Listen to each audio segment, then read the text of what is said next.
নমস্কার বন্ধুরা, আমি অভিষেক আর বিদ্যায়তনে তোমাদের সবাইকে স্বাগত। বন্ধুরা, তোমরা জানো যে আমরা ইন্ডিয়ান কনস্টিটিউশন স্যার লক্ষ্মীকান্তের বইয়ের উপর চ্যাপ্টার ওয়াইজ ভিডিও তৈরি করছি। আজকে আমরা যেই চ্যাপ্টারটা কমপ্লিট করব না, হয়তো দুটো পার্ট লাগবে, দুটো ভিডিও লাগবে। সেই চ্যাপ্টারটির নাম হচ্ছে silent feature of the constitution, third chapter.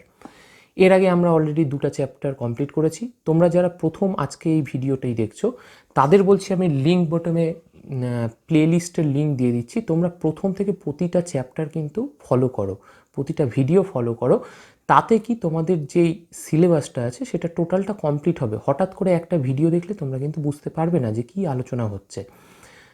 এরপরে আমরা কিন্তু এখন ইন্ডিয়ান কনস্টিটিউশন হচ্ছে, পলিটি হচ্ছে, এরপরে আদার্স যে সাবজেক্টগুলো সেগুলোও কিন্তু আমরা এইভাবে থরলি চ্যাপ্টার ওয়াইজ বেস্ট বুক থেকে পড়া শুরু করব।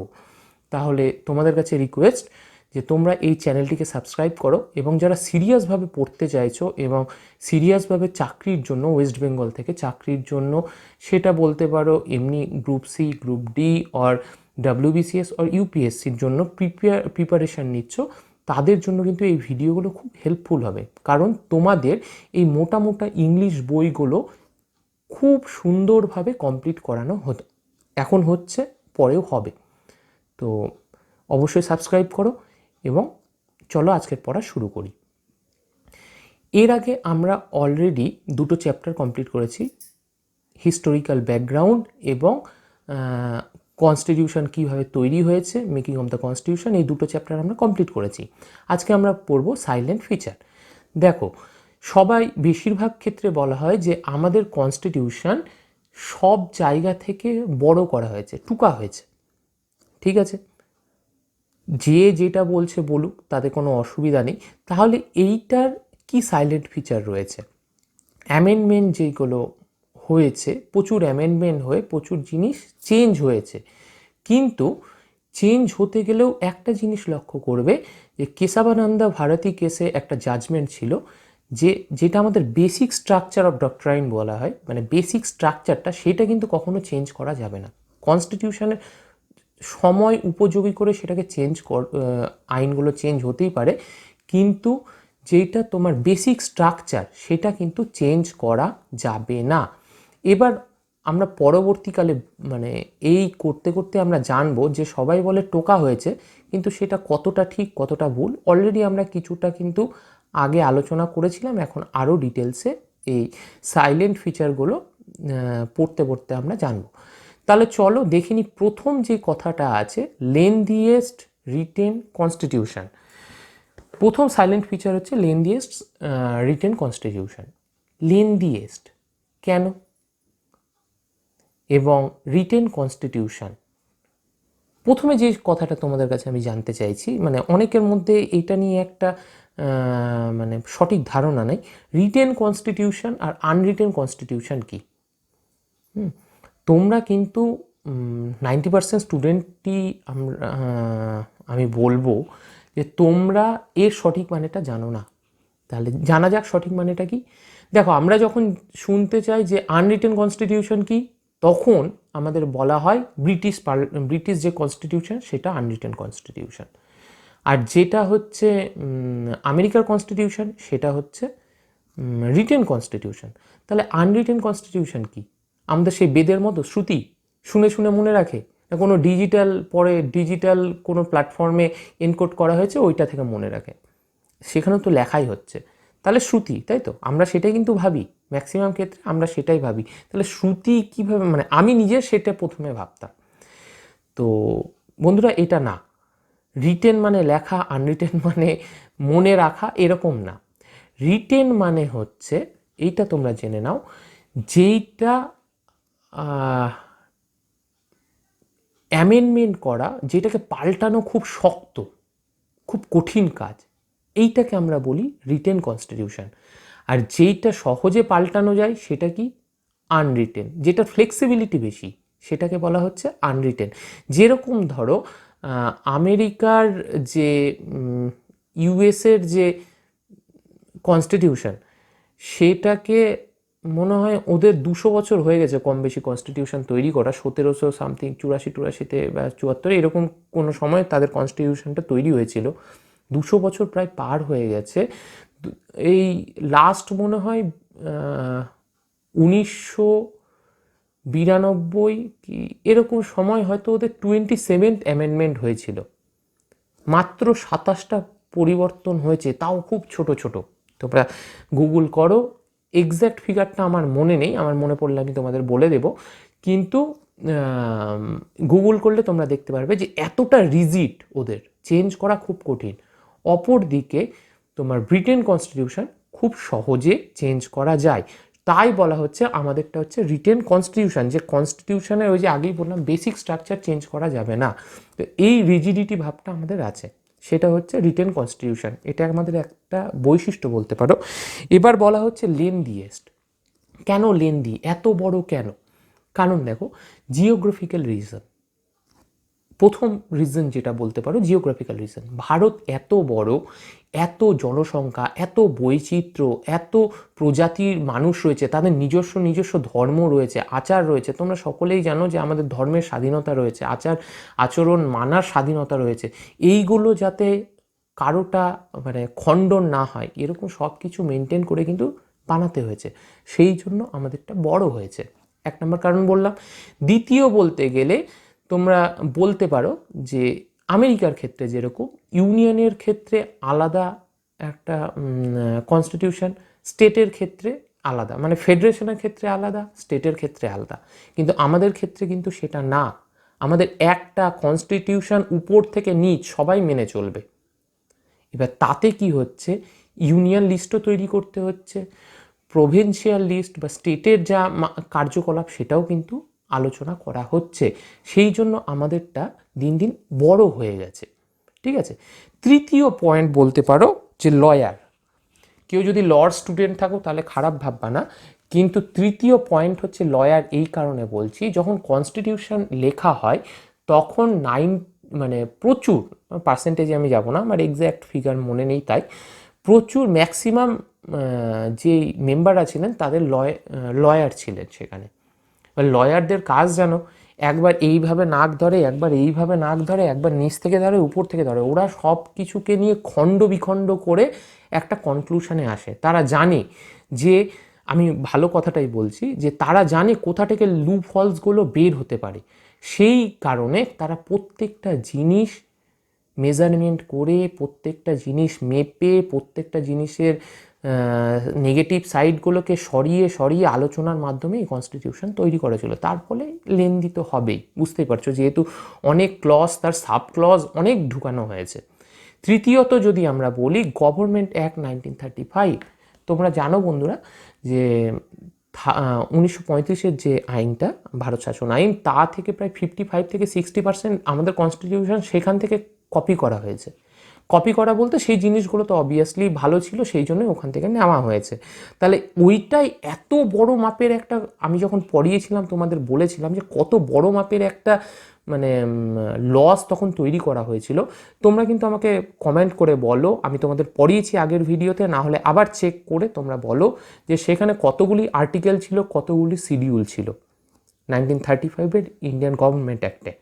তো সেইটা এত হিউজ, তার যে সাবসিডিয়ারি সাবজেক্ট আসছে সেই থেকে যেটা আসছে সেটা তো অবভিয়াসলি বড় হবে। এরপর যদি দেখো তাহলে কনস্টিটিউশন শুধু ইন্ডিয়ার ক্ষেত্রে ফান্ডামেন্টাল যেটা আমাদের প্রিন্সিপাল সেইগুলোকে কিন্তু আলোচনা করেনি, শুধুমাত্র সেইগুলোকে আলোচনা করেনি, তার সাথে কি করেছে আমাদের যেটা অ্যাক্টিভিটি হবে। মানে ধরে নাও যে তোমাকে বলা হলো যে লক্ষ্মীকান্তের বইটা তোমায় পড়া তোমার রেডি হওয়া চাই। ম্যাক্সিমাম কনস্টিটিউশনে সেটাই, মানে অন্যান্য দেশের, আমি তোমাকে উদাহরণ দিয়ে বলছি, বলা হচ্ছে যে তোমাকে পড়তে হবে। ম্যাক্সিমাম দেশের কনস্টিটিউশন অতখানি সীমাবদ্ধ, কিন্তু আমাদের কনস্টিটিউশনে কি করা হয়েছে, তুমি কোন চ্যাপ্টারটা বই থেকে পড়বে, কোন চ্যাপ্টারটা ইউটিউব দেখবে, কোন চ্যাপ্টারটা বেঙ্গলি ভার্সানে তোমার ভালো হবে, কোনটাতে ইংলিশ ভার্সান পড়লে ভালো হয়, ডিটেল তোমাকে করে দেওয়া হয়েছে। অন্যান্য দেশের কনস্টিটিউশন শুধুমাত্র তোমাকে বলেছে যে এইটা পড়তে হবে, কিন্তু ইন্ডিয়ান কনস্টিটিউশন অন্যান্য দেশের কনস্টিটিউশনের মধ্যে ডিফারেন্স হচ্ছে এইটাই। সেই কারণেই আমাদের এই কনস্টিটিউশন লেন্দি। বোঝা গেল? তোমাদের বইয়ে আছে এইগুলো। তাহলে রিটেন কনস্টিটিউশনের মানেটা বইয়ে নেই। তাহলে বোঝা গেল প্রথম ফিচারটা যে এটা কেন আমাদের কাছে একটা ভালো ফিচার। প্রথম হচ্ছে লেন্দিয়েস্ট, দ্বিতীয় হচ্ছে রিটেন কনস্টিটিউশন। সেকেন্ড ফিচার আমরা দেখে নিই কী লেখা আছে, ড্রন ফ্রম ভেরিয়াস সোর্সেস। দেখো, এটা একটা বড় ক্রিটিসিজম আমাদের সংবিধানের ক্ষেত্রে। আমরা এর আগেও দেখেছি যে এই সম্পর্কে আমরা আলোচনাও করেছি যখন আগের চ্যাপ্টারে ক্রিটিসিজম চ্যাপ্টার অংশটা আমরা করছিলাম, যে এইটাকে টোকা হয়েছে। খুব ভালো কথা, কেউ অস্বীকার করছে না। কিন্তু যদি তোমরা দেখতে পারো আম্বেদকরজির কথায়, আম্বেদকরজি নিজে এটা বলেছেন যে ransacking all the known constitution of the world. প্রত্যেকটা কনস্টিটিউশন থেকে ভালো জিনিসটা বাছাই করে আমরা নিয়েছি। তাহলে এটা কি মহান কাজ? হ্যাঁ, অবশ্যই মহান কাজ। দেখো, অন্যান্য দেশের যখন কনস্টিটিউশন তৈরি হয়েছে তখন তারা বিভিন্ন বাধার সম্মুখীন হয়েছেন। একটা কনস্টিটিউশন তৈরি হয়েছে, তার লজ হয়েছে, সেটার এগেনস্টে দেখা যাচ্ছে খারাপ কিছু হলো, সেটা আবার চেঞ্জ হয়েছে, এইভাবে চেঞ্জ হয়েছে। আমরা কি করছি, অন্যান্য দেশের যেটা পারফেক্ট জিনিসটা তৈরি হয়েছে এবং যেটা ইন্ডিয়ার পক্ষে সুইটেবল, এটা না যে আমি একটা কনস্টিটিউশন ধরলাম সবটুকে দিলাম, অন্য কনস্টিটিউশন ধরলাম সবটুকে দিলাম, এইটা কিন্তু একদম না। যেটা ইন্ডিয়ানদের জন্য অ্যাপ্লিকেবল হবে, আমাদের জন্য ভালো হবে, সেইগুলো বেছে বেছে ভালো জিনিসগুলোকে নেওয়া হয়েছে।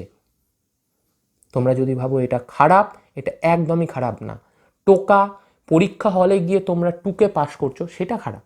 অবশ্যই সেটা খারাপ। সেখানে ভালো খারাপের ব্যাপার নেই, সেখানে তোমাকে বলাই হয়েছে মুখস্থ করে বা তুমি যেটা জানো সেটা লেখো। কিন্তু এইখানে টোকাটা বলা হচ্ছে যেটা তোমার ভালোর জন্য, আমার ভালোর জন্য, যেই জিনিসটা পারফেক্ট ওয়েতে আগে থেকে তৈরি করা হয়েছে সেইটা আমরা নিয়েছি, এবং একদম ডিটেলভাবে নিয়েছি তা কিন্তু না, কনসেপ্টটা নিয়েছি, তারপর নিজেরা নিজেদের মতো যেটা যেইভাবে অ্যাপ্লিকেবল সেইভাবে তৈরি করে নিয়েছি আমাদের গণপরিষদে, কনস্টিটিউশন অ্যাসেম্বলিতে তর্ক বিতর্কের মাধ্যমে। তাহলে আমরা দেখি যে আমরা কোথা থেকে কি নিয়েছি। প্রথমেই দেখে নাও যেটা স্ট্রাকচারাল পার্ট, আমাদের কনস্টিটিউশনের মেন স্ট্রাকচার, যেটা আমাদের দেশের যে স্ট্রাকচার হবে, পার্লামেন্ট অর জুডিশিয়ারি, যেই পাওয়ারগুলো ম্যাক্সিমাম আমরা নিয়েছি গভর্নমেন্ট অ্যাক্ট অফ ইন্ডিয়া 1935 থেকে। 1935-এর যে গভর্নমেন্ট অ্যাক্ট অফ ইন্ডিয়া, সেটা থেকে আমরা কিন্তু ম্যাক্সিমাম স্ট্রাকচারাল জিনিসগুলো নিয়েছি। ফিলোসফি পার্ট আমরা কোথা থেকে নিয়েছি, যেটা আমাদের আদর্শ হবে, সেটা নিয়েছি ইউএসএ থেকে, আইরিশ কনস্টিটিউশন থেকে, সেই জিনিসগুলো নেওয়া হয়েছে। পলিটিক্যাল পার্ট আমরা নিয়েছি যে আমাদের কাঠামো কী রকম হবে, পার্লামেন্টের কীভাবে ইলেকশন পদ্ধতি হবে, কী হবে, এইগুলো কিন্তু আমরা নিয়েছি ব্রিটিশ কনস্টিটিউশন থেকে। আদার্স এছাড়াও বলতে পারো কানাডা, অস্ট্রেলিয়া, জার্মানি, ইউএসএসআর, মানে রাশিয়া, জাপান প্রভৃতি, ফ্রান্স প্রভৃতি অনেক কনস্টিটিউশন থেকে কিন্তু আমরা বড় করেছি না। আবার বলছি, ইয়ের কথা অনুযায়ী র্যানস্যাক করেছি, ডক্টর আম্বেদকরজির কথা অনুযায়ী র্যানস্যাকিং। ওয়ার্ডটা কিন্তু মনে রাখবে, ওয়ার্ডটা ইম্পর্টেন্ট ওয়ার্ড, এবং আম্বেদকরজি নিজে এই সম্পর্কে কিন্তু এই ওয়ার্ডটা ইউজ করতেন।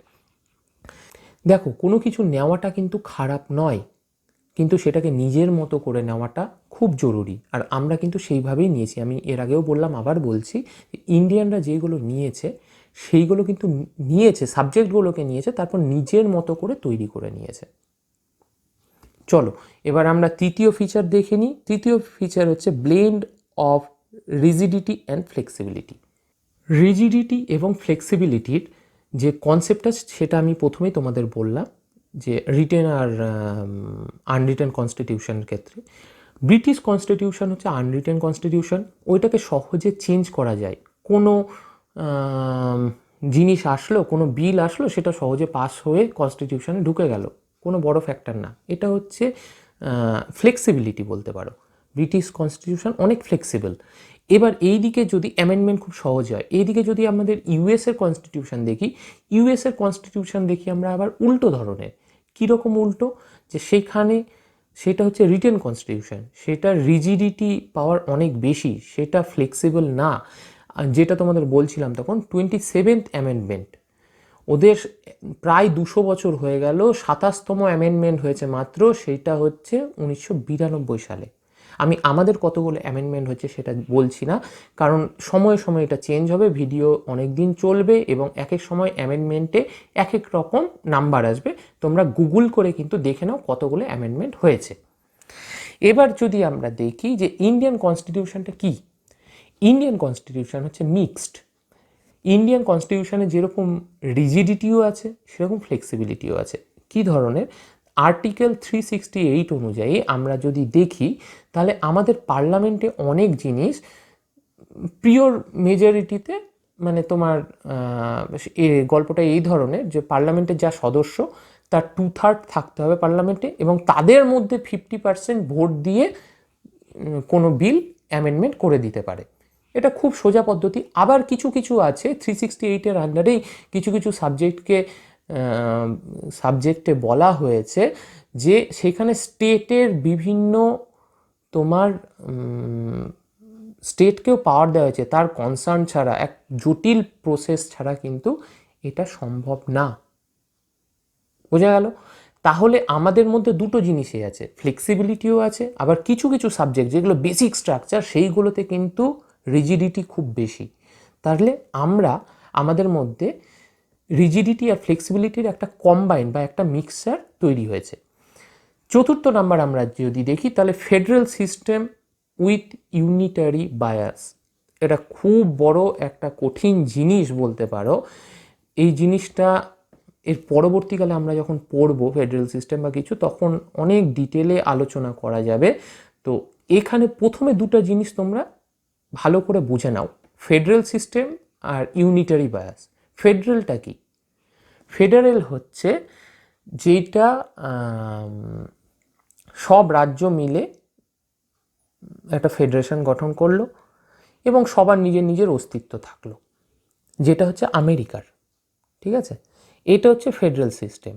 আর ইউনিয়ন বা ইউনিটারি বায়াসটা হচ্ছে যেটা হচ্ছে তোমার পাওয়ার সবচেয়ে বেশি কেন্দ্রের কাছে। দুটো জিনিস, দুটো আলাদা আলাদা। যে রাজ্যগুলোর কাছে পাওয়ার একটাতে বেশি ফেডারেল সিস্টেম, একটাতে হচ্ছে ইউনিয়নের কাছে পাওয়ার বেশি, সেটা হচ্ছে ইউনিটারি বায়াস বলা হচ্ছে, ইউনিটারি বলা হয়। তাহলে আমাদের হচ্ছে এই দুটারই মিক্সচার। ফেডারেশন এই শব্দটা কিন্তু ইন্ডিয়ান কনস্টিটিউশনে কোথাও একবারের জন্য বলা হয়নি। কারণটা কি? কারণটা হচ্ছে আমরা সবসময় চাইতাম যে আমরা সবসময় একত্রিত হয়ে থাকবো ইন্ডিয়ানরা। তাই আর্টিকেল 1-এ বলা হয়েছে India as a union of states. সব স্টেটের ইউনিয়ন হচ্ছে ইন্ডিয়া। স্টেটগুলো চাইলেই বেরিয়ে যেতে পারবে না, এটা সবার প্রথমে মাথায় রাখতে হবে। ফেডারেশন হলে তাদের নিজস্ব আইন করার ক্ষমতা থাকবে, বিভিন্ন বিষয় থাকবে, তারা কিন্তু বেরিয়েও যেতে পারে। কিন্তু ইন্ডিয়ার ক্ষেত্রে কিন্তু সেটা হবে না। ফেডারেশন হলে, আমেরিকায় দেখো ফেডারেশন আছে, তাদের কনস্টিটিউশন কিন্তু খুব রিজিড, যে যাতে সহজে না বেরোতে পারে, কিন্তু আবার স্টেটের কাছেও ক্ষমতা বেশি। কিন্তু এইগুলোকে আটকানোর জন্য আমরা আরেকটা পলিসি নিলাম যে ইউনিয়নকেই ক্ষমতাটা বেশি দিয়ে দিই, বেসিক স্ট্রাকচার ইউনিয়ন বলছি স্টেটের, ফেডারেশন বলবো না, যাতে কোনো রাজ্য পরবর্তীকালে না বেরোতে পারে। এই জন্য বলা হয়েছে ফেডারেশন না, ইউনিয়ন অফ স্টেট। আমরা যদি দেখি আমাদের ধর্মগুলো, মানে আমাদের কনস্টিটিউশনের ধর্ম বলতে পারো, আমাদের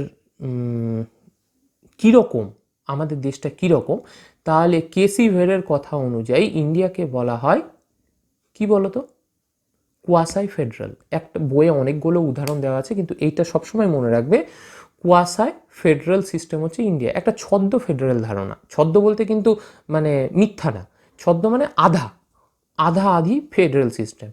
তাহলে আমাদের মধ্যে ফেডারেল সিস্টেমেরও বৈশিষ্ট্য রয়েছে এবং ইউনিটারি ফিচার্সেরও কিছু বৈশিষ্ট্য রয়েছে। তো সেইগুলো আমরা একবার দেখে নিই কী কী বৈশিষ্ট্য রয়েছে। দেখো, ফেডারেল সিস্টেমের ক্ষেত্রে টু গভর্নমেন্ট। ফেডারেল সিস্টেমে দুটো গভর্নমেন্ট হয়, একটা হচ্ছে সেন্ট্রাল, একটা হচ্ছে স্টেট বা প্রভিন্সেস। আমাদেরও কিন্তু তাই, কেন্দ্র এবং রাজ্য। দ্বিতীয় ক্ষেত্রে বাই ক্যামারালিজম, অর্থাৎ সেন্ট্রালে Rajya Sabha, Lok Sabha, upper house, lower house, আমাদেরও কিন্তু তাই। সুপ্রিমেসি অব দ্য কনস্টিটিউশন, সবার উপরে কনস্টিটিউশন, ফেডারেল সিস্টেম আমাদেরও তাই। ডিভিশন অফ পাওয়ার, একদম দুটো জায়গার মধ্যে কিন্তু পাওয়ারের ডিভিশন করা হয়েছে, ডিস্ট্রিবিউশন করা হয়েছে আলাদা আলাদাভাবে। কীভাবে না, সেন্ট্রালে একটা লিস্ট আছে, স্টেটের একটা লিস্ট আছে, কনকারেন্ট লিস্টও আছে। তারপর হচ্ছেন ইন্ডিপেন্ডেন্ট জুডিশিয়ারি, জুডিশিয়ারির উপর হস্তক্ষেপ কিন্তু করা যাবে না, তাকে ইন্ডিপেন্ডেন্ট রাখা হয়েছে। চতুর্থ নম্বরে আমরা যদি বলি রিজিড কনস্টিটিউশন, কনস্টিটিউশনটা শক্ত হবে। বারবার তোমরা শুনলা রিজিডটা কি, তাহলে এইগুলো হচ্ছে ফেডারেল সিস্টেমের বৈশিষ্ট্য যেগুলো আমাদের মধ্যে রয়েছে। আমি আগেই বললাম যে আমেরিকার কিন্তু রিজিড কনস্টিটিউশন, দেখো এখানেও কিন্তু আবার তোমাদের দেখানো হচ্ছে যে ফেডারেল সিস্টেমের বৈশিষ্ট্য হচ্ছে রিজিড কনস্টিটিউশন। কারণ কি, কারণ যাতে স্টেটগুলো সহজে না বেরোতে পারে। কনস্টিটিউশন যদি ফ্লেক্সিবল হয় তাহলে চেঞ্জ হবে, বেরিয়ে যাবে, সেই জন্য। এবার ইউনিটারি ফিচার্সের ক্ষেত্রে দেখো, ইউনিটারি ফিচার্স হচ্ছে স্ট্রং সেন্টার, আমাদেরও তাই, সেন্টার কিন্তু খুব স্ট্রং।